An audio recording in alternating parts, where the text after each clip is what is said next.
ഖത്തറിലെ പേൾ ഐലൻഡിലൂടെയാണ് ഇന്നത്തെ യാത്ര. ഖത്തറിൻ്റെ സമ്പാദ്യം മുഴുവൻ മുത്തുകളായി തിരയടിച്ച പവിഴ ദ്വീപ്. ഈ ദ്വീപിലെ മുത്തുകൾ കൊണ്ടാണ് ഖത്തർ ഇത്രമാത്രം വളർന്നത്. പെരുന്നാൾ നിസ്കാരത്തിന് പേൾ ഐലൻഡിലെ ഹമദ് ബിൻ ജാസിം മസ്ജിദിലായിരുന്നു. കൊത്തുപണികളും ചിത്രങ്ങളും കൊണ്ട് മനോഹരമാക്കിയ പള്ളി.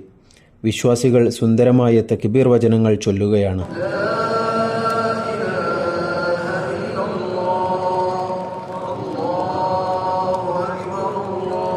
പള്ളിയിൽ നിന്ന് പുറത്തിറങ്ങിയാൽ മനോഹരമായ ഉദ്യാനമാണ്. നടുവിലൊരു തടാകവും.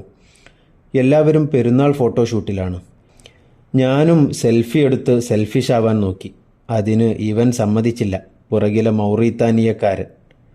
കൊട്ടാരം പോലൊരു പള്ളിയും ചുറ്റും അമ്പരചുംബികളായ കെട്ടിടങ്ങളും. Pearl Qatar. പേരുപോലെ തന്നെ മുത്താണ് Qatar. To the next destination.